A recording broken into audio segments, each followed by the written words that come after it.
Hello guys, so today I'm going to show you how to download Fortnite on your Android device that's not supported. So as you can see, I already have my Fortnite on my device and it was not supported on this device as well.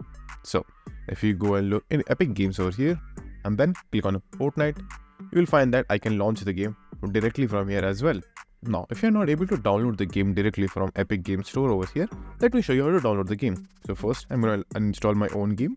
So after the installation, I will reinstall the game. So it's a very easy thing. All you have to do is just simply go to any browser. So in this case, I'm going to use Google Chrome. Now over here, just simply search for Fortnite APK Pure.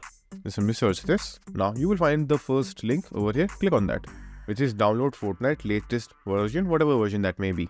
Now, there is a chance that the website doesn't work, so just simply refresh it a few times.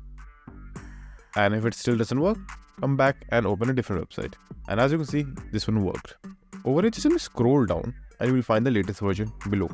So click on the top one over here, click on the download option. Now click on download anyway. If it says it might be harmful, if that happens, don't worry, because the file isn't harmful. The reason it is saying harmful is because you are downloading from a non-trustworthy website. That doesn't mean the application itself is bad. So just simply click on download anyway, then click on open. Now just simply click on install, and now just simply install the game as you would do normally. So just simply wait for the installation to complete. So after the installation is complete, all you have to do is just simply open the game.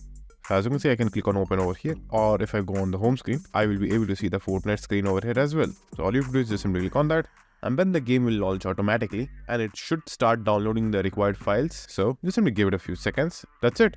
And thank you for watching. Do like, subscribe to our channel. Take care.